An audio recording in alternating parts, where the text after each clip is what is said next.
कहते हैं कुछ जगह छोड़ दी जाए तो बेहतर होता है। कुछ दरवाजों को खोलना खुद मुसीबत को बुलाना है, और कुछ हवेलियां अपने अंदर ऐसे रहस्य छुपाए बैठी होती हैं जो इंसानों की दुनिया से नहीं, परछाइयों की दुनिया से जुड़े होते हैं।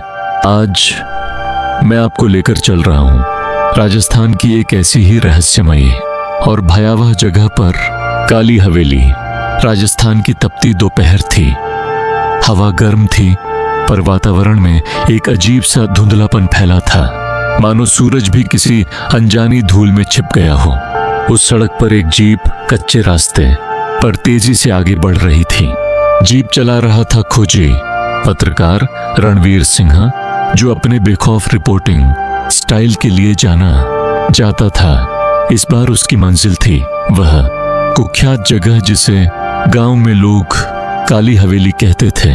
गांव में कदम रखते ही लोगों ने उसे चेतावनी दी थी, साहब वहां मत जाइए। जो गया वो लौटा नहीं। रात को हवेली से रोने चिल्लाने की आवाज आती है। काली साड़ी में एक औरत घूमती है, उसकी आंखें लाल, हाथ लंबे और पैर जमीन को छूते भी नहीं, मानो हवा में तैरती हो। पर ये बातें रणवीर को डराने के बजाय उसके भीतर रहस्य खोलने की आग भर देती थीं। वह हवेली के सामने पहुंचा। हवेली विशाल और काली थी, दीवारें टूटी, खिड़कियां उखड़ी हुईं और दरवाजा आधा खुला, जैसे किसी को अंदर बुला रहा हो। गर्मी के बावजूद अचानक हवा ठंडी हो गई।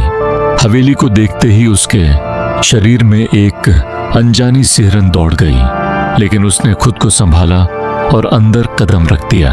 अंदर घुप अंधेरा था, दीवारों पर धूल जमी थी और हवा में भारी सीलन की गंध थी।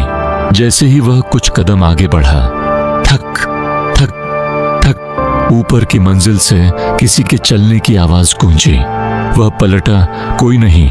गलियारे में गूंजती आवाजें हवा में घुल गईं। रणवीर एक बड़े हॉल में पहुंचा। हॉल के बीच में एक बड़ा काला गोल दाग था, ऐसा जैसे किसी ने वहां आग में कुछ भस्म किया हो। अचानक उसकी टॉर्च छपछपाई, फिर एक धीमी, बहुत धीमी सिसकी सुनाई दी, एक औरत की। हवेली की बाईं कोठरी से वह धीरे धीरे कोठरी की ओर गया। पर्दा हटाया, अंदर कुछ नहीं था, पर एक पल के लिए उसे महसूस हुआ कोई उसके बिल्कुल पीछे खड़ा है। उसने पलट कर देखा, अंधेरा। अब उसे एहसास हुआ कि हवेली साधारण नहीं। उसने हवेली के बारे में सुनी गई कहानी याद की। यह हवेली ठाकुर प्रताप सिंह की थी।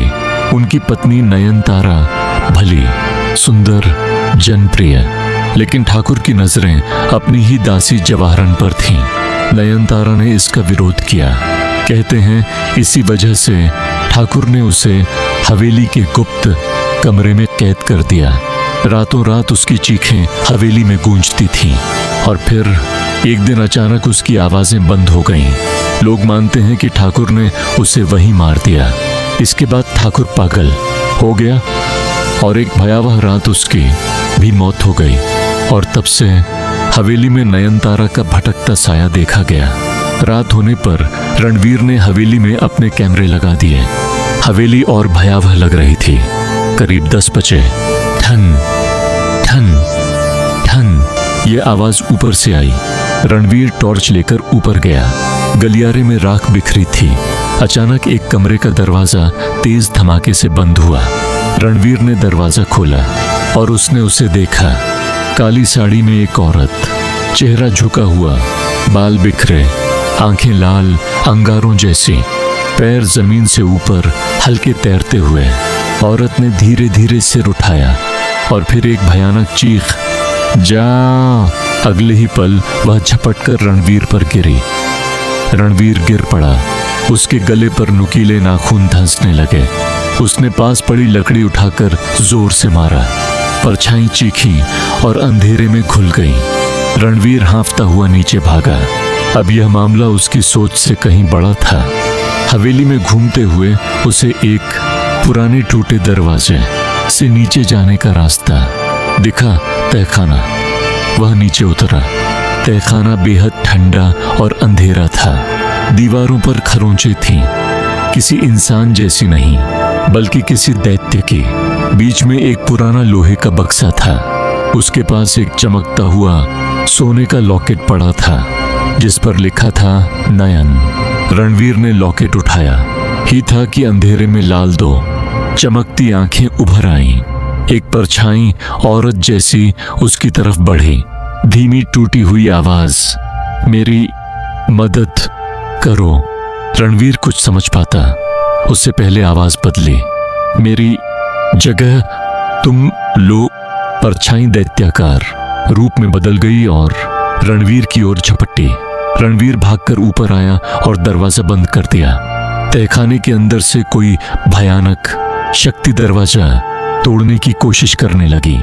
उसी समय बाहर से किसी के आने की आहट हुई। ये एक बूढ़ी औरत थी, हाथ में ताबीज लेकर। तुम्हें यहां नहीं आना चाहिए था, वह बोली। मैं जवाहरन की पोती हूं। उसने पूरी सच्चाई बताई। नयनतारा को ठाकुर ने नहीं बल्कि हवेली में रहने वाले काले तांत्रिक ने मारा था। नयनतारा की आत्मा तो बहुत पहले मुक्त हो चुकी है। असल में हवेली में भटक रही आत्मा तांत्रिक की है। वह किसी भी रूप में बदल सकता है, औरत, बच्चा, बूढ़ा। उसे रोकने का एक तरीका था, तहखाने के बक्से को खोलकर उसकी प्राणधार को नष्ट करना। रणवीर और बूढ़ी औरत नीचे गए। तहखाने में हवा चीख रही थी, दीवारें कांप रही थीं, तांत्रिक की आवाजें चारों ओर से आ रही थीं। रुको, मत आओ, तुम मेरी जगह लोगे। रणवीर ने बक्सा तोड़ा। अंदर एक काला कटोरा था, सूखे खून से भरा। जैसे ही उसने कटोरा उठाया, तांत्रिक की आत्मा दीवारों से निकलकर बूढ़ी औरत पर झपटी। वह गिर पड़ी। रणवीर ने दहाड़कर कटोरा जमीन पर पटका। कटोरा टूटते ही हवेली में भयानक चीख गूंजी। तांत्रिक की आत्मा काले धुएं में बदलकर तड़पने लगी और धीरे धीरे मिट गई। हवेली शांत हो गई। सुबह सूरज की रोशनी वर्षों बाद हवेली पर सामान्य लगी। लोगों ने हवेली को सील कर दिया। रणवीर की स्टोरी देश भर में चर्चा का विषय बन गई। लेकिन रात के सन्नाटे में कभी कभी रणवीर को एक आवाज अब भी सुनाई देती है, रुके रहो, मैं वापस आ रहा हूं। और वह जानता है काली हवेली के रहस्य कभी सचमुच समाप्त नहीं होते हैं।